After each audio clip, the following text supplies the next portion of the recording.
Chapter 85, The Fountain. That for 6,000 years, and no one knows how many millions of ages before, the great whale should have been spouting all over the sea, and sprinkling and mystifying the gardens of the deep, as with so many sprinkling or mystifying pots, and that for some centuries back, thousands of hunters should have been close by the fountain of the whale, watching these sprinklings and spoutings, that all this should be, and yet, that down to this blessed minute, 15 1/4 minutes past 1 o'clock p.m. of this 16th day of December, A.D. 1851, it should still remain a problem, whether these spoutings are, after all, really water, or nothing but vapor. This is surely a noteworthy thing. Let us, then, look at this matter, along with some interesting items contingent. Everyone knows that by the peculiar cunning of their gills, the finny tribes in general breathe the air which at all times is combined with the element in which they swim.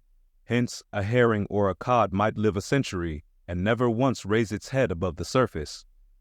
But owing to his marked internal structure, which gives him regular lungs, like a human being's, the whale can only live by inhaling the disengaged air in the open atmosphere. Wherefore the necessity for his periodical visits to the upper world. But he cannot in any degree breathe through his mouth, for, in his ordinary attitude, the sperm whale's mouth is buried at least 8 feet beneath the surface, and what is still more, his windpipe has no connection with his mouth.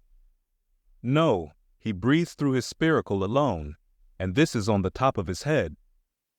If I say that in any creature breathing is only a function indispensable to vitality, inasmuch as it withdraws from the air a certain element, which being subsequently brought into contact with the blood imparts to the blood its vivifying principle, I do not think I shall err, though I may possibly use some superfluous scientific words. Assume it, and it follows that if all the blood in a man could be aerated with one breath, he might then seal up his nostrils and not fetch another for a considerable time.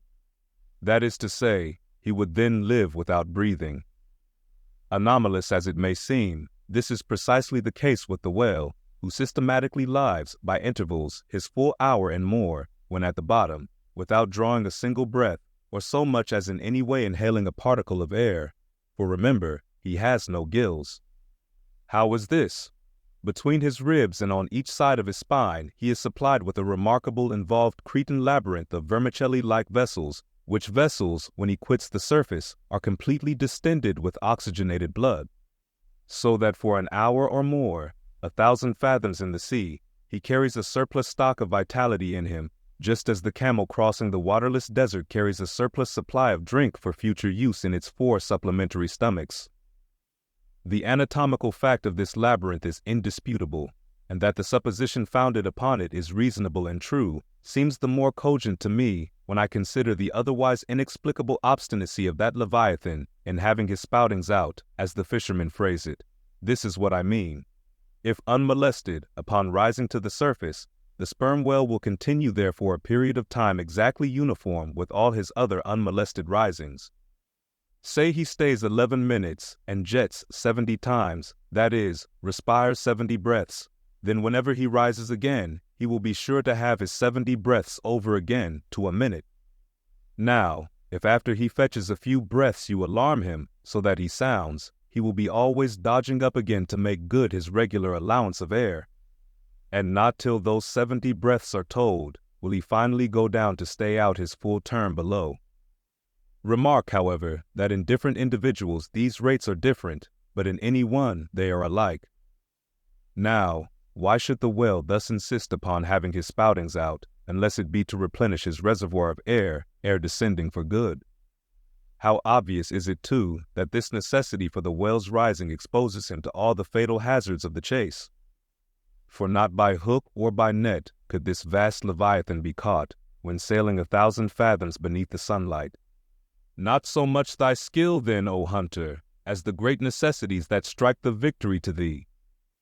In man, breathing is incessantly going on, one breath only serving for 2 or 3 pulsations, so that whatever other business he has to attend to, waking or sleeping, breathe he must, or die he will. But the sperm whale only breathes about 1/7 or Sunday of his time. It has been said that the whale only breathes through his spout hole.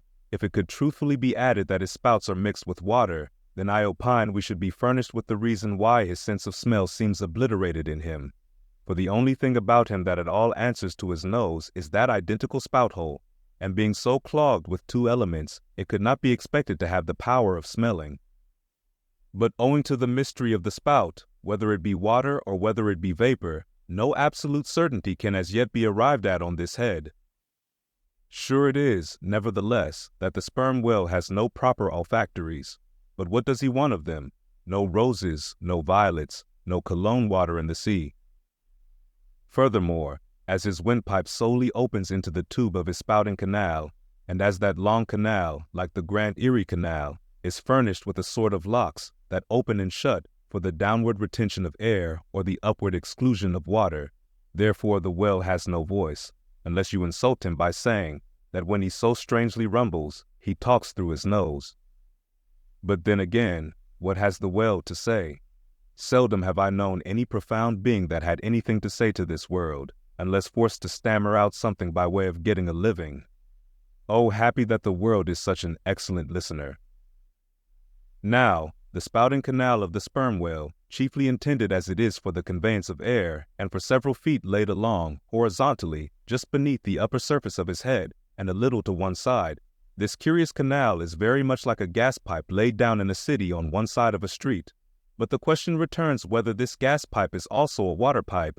In other words, whether the spout of the sperm whale is the mere vapor of the exhaled breath, or whether that exhaled breath is mixed with water taken in at the mouth and discharged through the spiracle.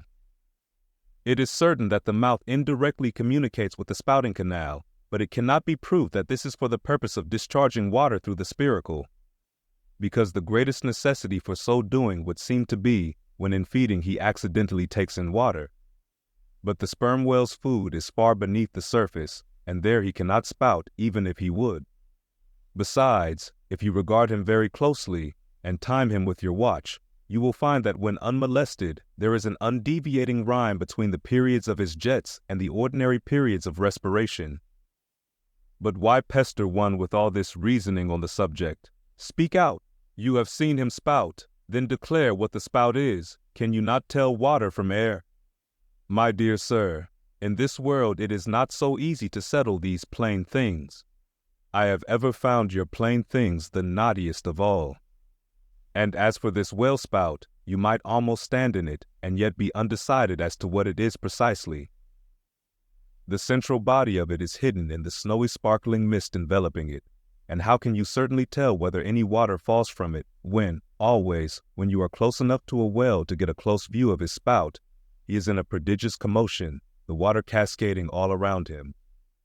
And if at such times you should think that you really perceive drops of moisture in the spout, how do you know that they are not merely condensed from its vapor? Or how do you know that they are not those identical drops superficially lodged in the spout hole fissure, which is countersunk into the summit of the whale's head? For even when tranquilly swimming through the midday sea in a calm, with his elevated hump sun-dried as a dromedary's in the desert, even then, the whale always carries a small basin of water on his head, as under a blazing sun you will sometimes see a cavity in a rock filled up with rain. Nor is it at all prudent for the hunter to be over-curious touching the precise nature of the whale spout. It will not do for him to be peering into it and putting his face in it. You cannot go with your pitcher to this fountain and fill it and bring it away. For even when coming into slight contact with the outer, vapory shreds of the jet, which will often happen, your skin will feverishly smart from the acridness of the thing so touching it. And I know one who, coming into still closer contact with the spout, whether with some scientific object in view or otherwise, I cannot say, the skin peeled off from his cheek and arm. Wherefore, among whalemen, the spout is deemed poisonous. They try to evade it. Another thing, I have heard it said, and I do not much doubt it, that if the jet is fairly spouted into your eyes, it will blind you. The wisest thing the investigator can do then, it seems to me, is to let this deadly spout alone. Still, we can hypothesize, even if we cannot prove and establish. My hypothesis is this, that the spout is nothing but mist. And besides other reasons, to this conclusion I am impelled by considerations touching the great inherent dignity and sublimity of the sperm whale. I account him no common, shallow being, inasmuch as it is an undisputed fact that he is never found on soundings or near shores. All other whales sometimes are. He is both ponderous and profound, and I am convinced that from the heads of all ponderous profound beings, such as Plato, Pyrrho, the devil, Jupiter, Dante, and so on, there always goes up a certain semi-visible steam while in the act of thinking deep thoughts. While composing a little treatise on eternity, I had the curiosity to place a mirror before me, and ere long saw reflected there a curious involved worming and undulation in the atmosphere over my head. The invariable moisture of my hair, while plunged in deep thought after 6 cups of hot tea in my thin shingled attic of an August noon, this seems an additional argument for the above supposition. And how nobly it raises our conceit of the mighty, misty monster, to behold him solemnly sailing through a calm tropical sea, his vast, mild head overhung by a canopy of vapor, engendered by his incommunicable contemplations, and that vapor, as you will sometimes see it, glorified by a rainbow, as if heaven itself had put its seal upon his thoughts. For, do you see, rainbows do not visit the clear air, they only irradiate vapor. And so, through all the thick mists of the dim doubts in my mind, divine intuitions now and then shoot, enkindling my fog with a heavenly ray. And for this I thank God, for all have doubts, many deny, but doubts or denials, few along with them, have intuitions. Doubts of all things earthly, and intuitions of some things heavenly. This combination makes neither believer nor infidel, but makes a man who regards them both with equal eye. Speed up your reading and enhance your memory with Moby Dick by your side.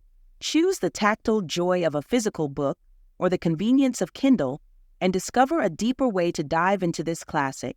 Pairing the audiobook with the text takes your understanding and retention to the next level. Ready to transform your literary experience? Check the link in the description and pick the perfect format for you. With EchoTales Audiobooks, Moby Dick awaits. Dive deeper, read faster, remember more. Get your book now.